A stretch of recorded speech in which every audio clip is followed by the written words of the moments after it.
Hello everyone, this is my wife's X150 XKR and today we're going to be swapping the water pump because it is dribbling. Now 2010 is the changeover year, so this has the 5 litre supercharged V8. As we know from 1970s trim levels, super means better. We've got a coolant leak from the front. One of these things that the 5 litre suffers with is timing chains, which people know about. These have been done already, but also water pumps. Now the water pump isn't driven by any kind of timing gear, so it's not a service item.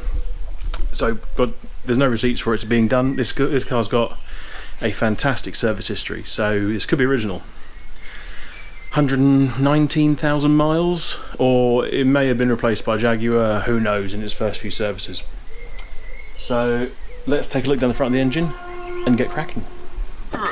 This is almost like the modern Rover V8, this thing. I think it's appeared in everything. If only they made some ambulances with it and they could have, you know, this could be the new Rover V8. So this is our monster. There are charge cooler areas or covers on top of the supercharger. Big Eastern supercharger down the middle. Throttle body intakes that's loose. And then down there is our water pump. Now I would love to try and show you the leak, but I think we're going to have to strip some stuff off to actually be able to do that first. So first things off, air intakes. Then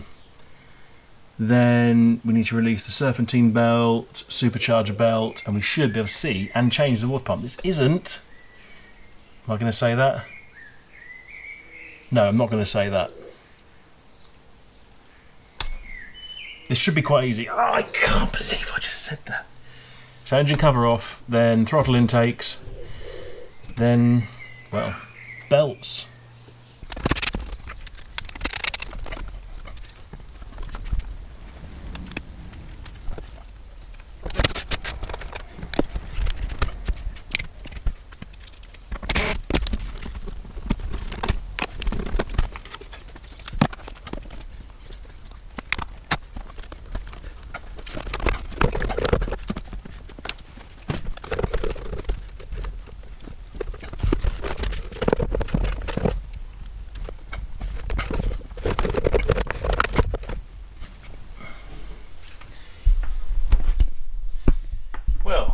Fun of brittle hot engine bay plastic has already been found, as you saw.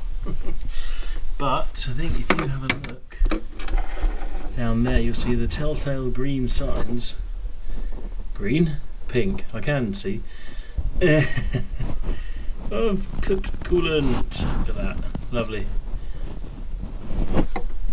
You could actually see when it was running, and I was too scared to run it to show you actually. The pulley was doing this, so the bearing's gone as well.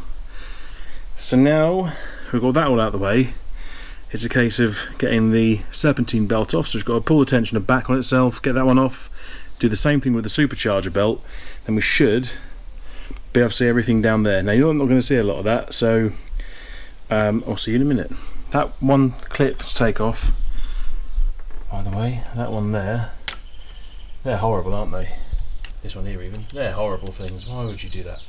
Just has a little locking collar. That'd be great, wouldn't it, if that tiny little collar blew off and all your coolant came out. Horrible. Okay. The far intake you don't need to take off, which is more a faff because it's all behind the power steering reservoir, so that's good. So far we're only a couple of bits off and we're nearly to the pump. So the tensioners, nice and easy. You need a 3/8 inch socket or spanner, and they go down onto the square at the bottom of the tensioner, just there, that shiny aluminium bit.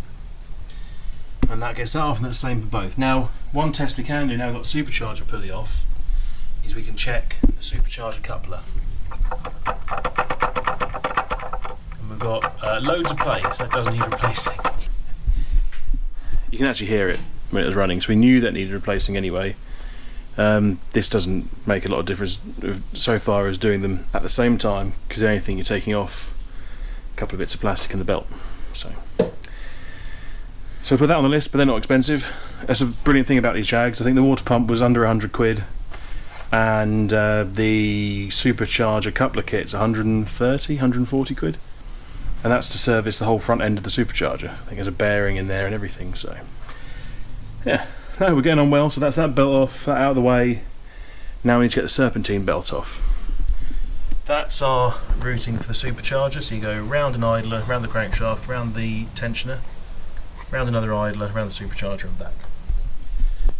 I'll try and find a picture of the serpentine belt routing because it's very hard to see and therefore very hard to draw. I will put that here, maybe here, or over, who knows. Onward. The belt is absolutely huge. Look at that monster. Could wrap that around the whole car. Could wrap that around the bike at least. Right, we are down to the water pump, and this is very amusing. Listen to this. Oh, that could have gone wrong. Okay, now it's all quite straightforward, but to get the belt off, you do have to lose. So there's a tensioner plate there, and that holds. Come here. So this is it. So it sits on the engine this way round. That's the final tensioner for the aux belt, and it holds the tensioner for the supercharger, an idler, and then on the other side you need to take off the serpentine belt tensioner because that gives you access to the bolts. We've now got to just take off. There's 4 bolts all around the water pump, and then we've got this little pipe which came off, so that just push that in, it pops out. Take that off, and away we go. It's very damp outside. It's very damp in here as well. Not because it leaks, because there's coolant everywhere. Right, come on. There we go. Don't break anything.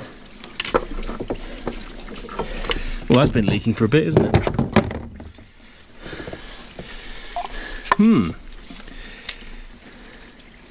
I think someone might have been here before. It looks like it's been rebuilt.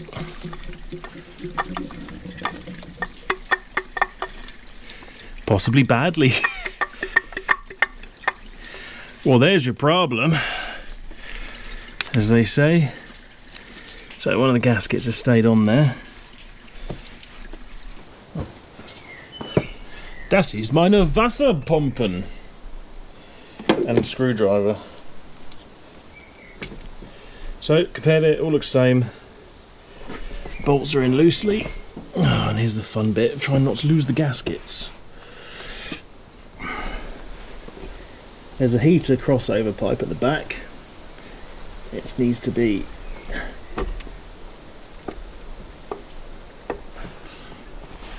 lined up.